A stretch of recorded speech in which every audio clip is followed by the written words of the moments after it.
Donc, Imoreno, c'est une démarche en fait d'innovation méthodologique qui vient appuyer les structures du réseau FER, donc qui s'occupent de rénovation énergétique, pour les aider à mobiliser ces agents immobiliers localement sur ce sujet de la rénovation énergétique. On sait qu'il y a à peu près 1 million de transactions immobilières par an et c'est autant d'opportunités pour faire des gros travaux et donc embarquer la rénovation énergétique dans ces travaux. Mais on sait aussi que la rénovation énergétique et l'immobilier, c'est deux mondes professionnels différents, avec une culture différente, des intérêts qui ne sont pas forcément alignés. Et donc, il y a un travail d'alignement à faire, il y a un travail de médiation culturelle à faire. Et c'est le sens de cette démarche Imoreno, mais également d'Actimo qui vous sera présentée ensuite. Voilà, donc c'est une démarche qui est appuyée à la fois par l'ADEME et le plan bâtiment durable. Alors, tu peux passer à la diapo suivante. Merci. Alors, comment ça a commencé tout ça? Ça a commencé en 2018 dans le cadre d'un programme d'innovation qui s'appelle les Expéréno et dans lequel j'ai participé à l'accompagnement de 12 porteurs de projets et parmi eux, il y avait Octave, donc la scène du Grand Est, avec deux personnes qui déjà menaient des actions sur les agents immobiliers de mobilisation de cette cible-là.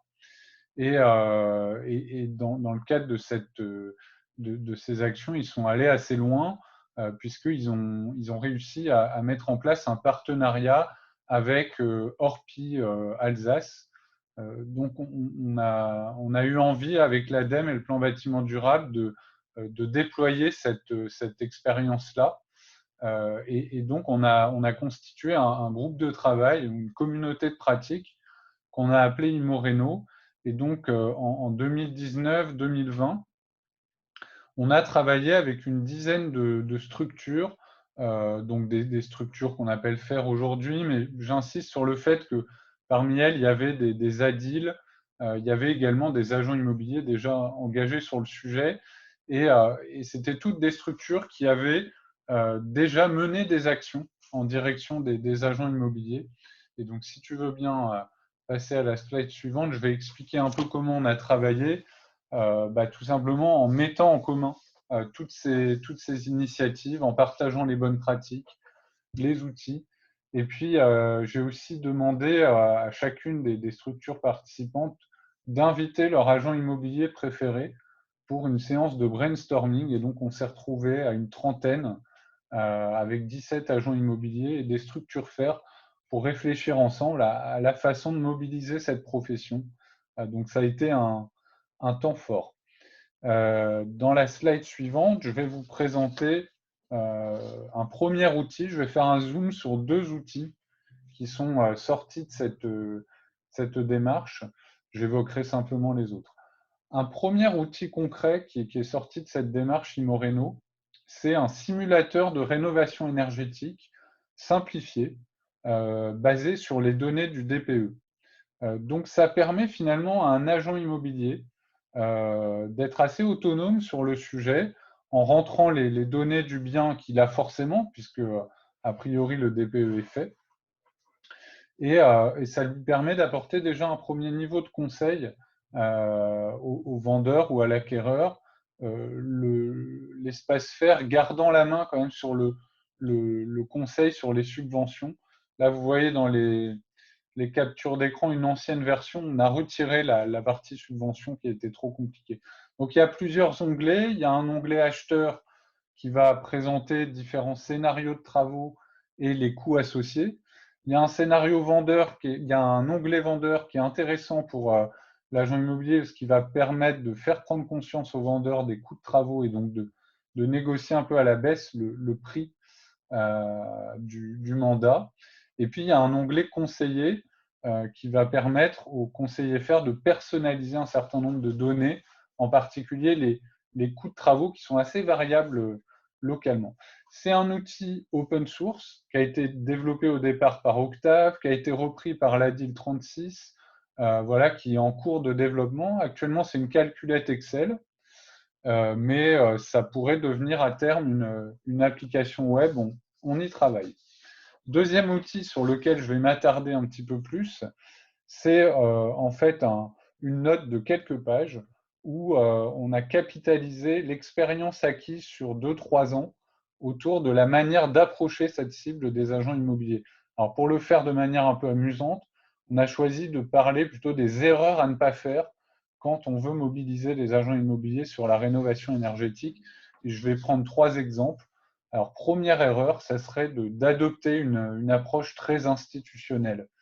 Ça, les agents immobiliers, ils ne sont pas trop sensibles à ça. Ils sont plutôt sensibles au feeling. Donc, c'est la relation personnelle qui va primer.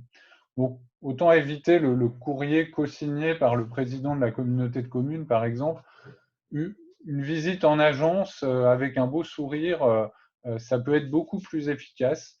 Voilà, on voit que c'est souvent des histoires de personnes qui sont derrière les partenariats entre espaces verts et agences immobilières. Et les agents immobiliers, ils ont vraiment besoin d'un interlocuteur personnel qui vont pouvoir contacter, qui va être réactif à leurs demandes. Et côté agence, c'est pas mal aussi d'avoir un référent pour l'espace conseil faire. Deuxième erreur, ça serait tout simplement de croire que la rénovation énergétique, ça intéresse les agents immobiliers.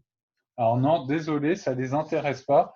Les agents immobiliers, ce qui les intéresse, c'est de rentrer des mandats et puis de vendre des biens le plus rapidement possible. C'est leur métier de faire ça. Donc pour eux, la rénovation énergétique, de prime abord, c'est plutôt une perte de temps. Ça les éloigne de leur cœur de métier. Donc si vous voulez les sensibiliser au sujet, il faut plutôt commencer par partager cet objectif commercial avec eux et seulement ensuite leur montrer que la rénovation énergétique peut être un facilitateur de vente en montrant aux vendeurs que son bien est trop cher parce qu'il y a des gros travaux à faire, en aidant à rendre des biens dégradés plus attractifs, et puis en montrant que l'agence, elle est capable d'apporter un conseil personnalisé vis-à-vis de ses clients, et donc de se différencier des plateformes de mise en relation entre particuliers.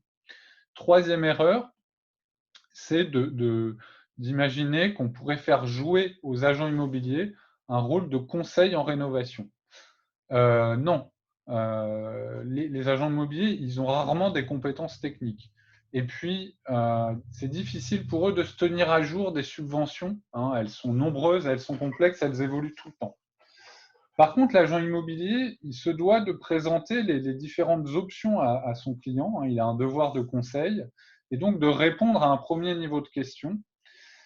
Et il va être à l'aise avec l'idée de mettre en relation ce client avec un conseiller rénovation dans lequel il a confiance et il a une relation personnelle, comme je le disais. Et ça va même être intéressant pour lui parce que ça va lui permettre d'introduire un tiers sur la question des travaux.